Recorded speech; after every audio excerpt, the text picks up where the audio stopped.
안녕하세요. 역사 돋보기입니다. 고려시대 무신정권기 3부입니다. 그간의 이야기를 짧게 요약하자면 1170년 이의방, 이고, 정중부 세 사람이 주도하여 무신정변을 일으키면서 군부 회의기구였던 중방이 고려의 최고 의결 집정기구가 됩니다. 원로 장교였던 정중부는 약간 뒷산에 물러나 있는 사이 이의방이 이고를 죽인 뒤 중방을 장악했으나 계속된 이의방의 학정 탓에 정중부가 이의방을 제거하고 중방의 주도권을 뺏어옵니다. 노쇠한 정중부는 곧 은퇴를 했으나 그의 아들과 사위가 권력을 농단하자 26살의 경대승이 무신정변의 주요 세력들을 일망타진한 후 중방의 세력을 약화시킨 뒤 문신복고 정치를 꾀하죠. 그리고 경대승은 중방을 대신할 개인 사병 집단으로 도방을 키우지만 집권 4년 만에 경대승이 병사하자 도방은 와해되었고 권력의 공백이 생기자 고려의 국왕 명종은 그간 경대승에 의해 약화되어 있던 중방을 중흥시킬 요량으로 과거 이의방의 부하였던 이의민을 비롯한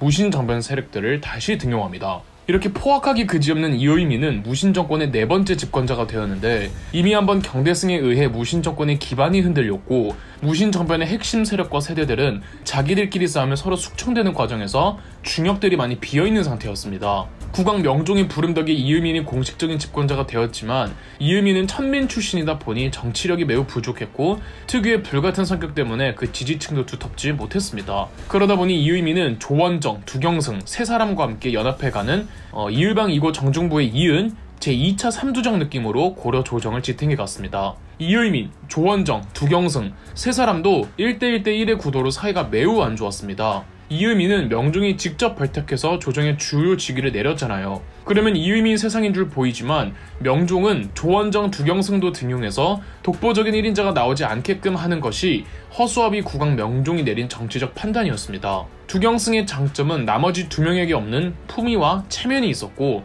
이 덕에 평판도 좋았으며 무력으로 이의민을 유일하게 대적할 수 있는 사람이 두경승이었다고도 합니다. 이의민과 사이가 굉장히 안 좋았고 공적인 자리에서 이의민은 두경승에게 쌍욕을 퍼부었다고 하죠. 당시 사람들은 이의민과 두경승이 1대1로 제대로 맞짱을 뜨면 누가 이기냐를 두고도 이야기가 많았다고 하네요. 그러나 찐 빌런은 다른 한 사람이었던 조원정이었습니다. 본인이 이의민과 두경승보다 뒤처진다고 생각한 조원정은 심각한 횡령을 일삼자 두경승이 조원정을 탄핵하려고 했는데 이에 불만을 품은 조원정이 군사를 이끌고 궁궐로 쳐들어가 두경승의 부하인 연기를 하며 두경승을 모함했던 겁니다. 그러나 체포된 병사 중 한 명이 조원정의 사주였다고 솔직하게 고백하는 바람에 바로 참수되어 버렸고 그 재산을 몰수했는데 그가 가지고 있던 부동산이 무려 집 170여 호였다고 하죠. 이후로는 이의민, 두경서 투톱 체제로 고려 국정이 운영됩니다.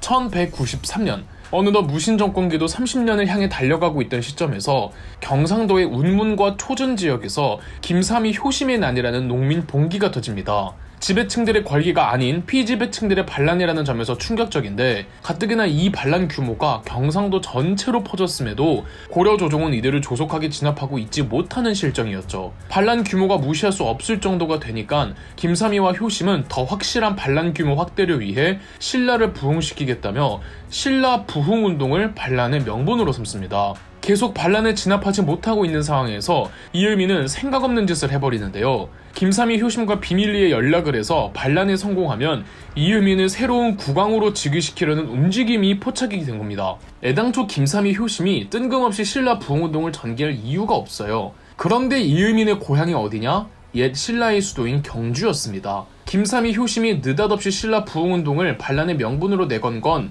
뒤에서 이의민의 사주가 있었던 것이고 당시 반란 진압군에 소속되어 있던 이의민의 아들이 군 기밀을 계속 반란군에게 흘려주고 있었던 겁니다. 다행히 고려 정부에서는 두경승 휘하 반 이의민파 사람들도 있었기 때문에 수상함을 눈치채고는 반란 진압군을 아예 새로 조직한 후 경상도로 파견했고 김삼이 효심의 난을 진압하는 데 성공합니다.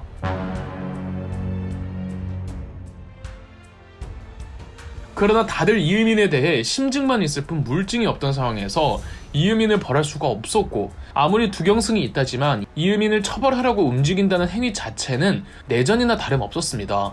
이의민의 다른 두 아들들도 전형적인 아빠만 믿고 까부는 재벌 2세로 세간에서는 이의민의 아들들을 쌍칼같이 흉폭한 놈들이라며 쌍도자라고 불렀죠. 그러나 이런 빌런들은 자기들 악행에 자기가 걸려 넘어지는 법입니다. 이 쌍도자 아들놈들은 다른 고려 귀족들이나 무신들을 낮잡아보며 횡포를 부리기 일쑤였고, 한 번은 유서 깊은 군 장교 집안 우봉 최씨 집안 최충수의 비둘기를 강탈한 사건이 있었습니다. 최충수는 쌍도자 놈들 집에 찾아가 비둘기를 달라고 했으나 오히려 그 종들이 최충수를 묶은 뒤 그 앞에서 비웃는 굴욕을 당해야만 했습니다. 아무리 이의민이 나는 새를 떨어뜨린다고 해도 이의민은 천민 집안이고 최충수의 우봉 최씨 집안은 무신 내에서도 명망 가문이었단 말입니다. 최충수는 엄청난 굴욕을 당한 거예요. 최충수는 씩씩거리며 형 최충원한테 찾아갔고, 이 사건에 더 이상 이의민의 횡포를 보고만 있을 수 없었던 최충원은 동생 최충수 및 뜻이 맞는 사람들을 불러 모아다가 품에 칼을 숨긴 채 이의민이 있던 미타산 별장을 찾아갑니다.